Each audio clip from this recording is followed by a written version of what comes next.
વાહ, આ બિરયાની વાળા બેન પાછા આવી ગયા છે રેસીપી લઈને. આજ કેમ બિરયાની બનાવી ભાઈ?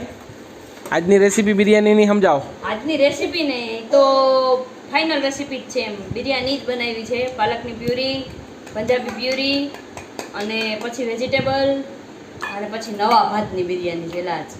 એટલે ગયા વખતે જેવી નથી ને આજુબાજુમાંથી મેળ કરીને શાકભાજી ઉપાડી આવી હતી ને બટેટાનું શાક ને અંતે નાખી દીધી હતી એવી નથી ને? ના ના એવી નથી. પાકી?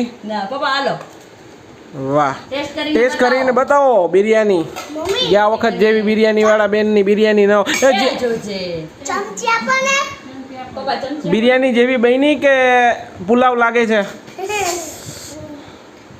બિરયાની જેવી છે કે પુલાવ છે? જીયાન મમ્મીનું શાક મોમાં પડ્યું દે તો જીયાન બિરયાની જેવી છે કે પુલાવ છે? હાલો ચાખો ચાખો. ચાખું પછી ખબર પડે, ત્યાં સુધી ખબર ન પડે. બિરયાની જેવી છે.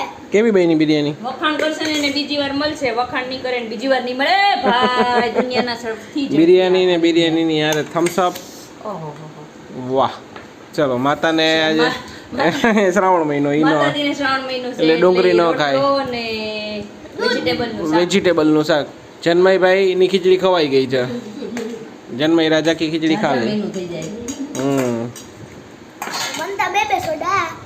બે સોડા નહીં પીવાની. મારી મમ્મીએ જ કીધું. નહીં એમને વધશે એમ કીધું. એમાંથી બધાયને થોડો થોડો ભાગ મળશે. ના ભાઈ ના ના એમ ના ચાલે. ના એટલે હાલો હવે જમી લઈએ. હાલો જમી લો.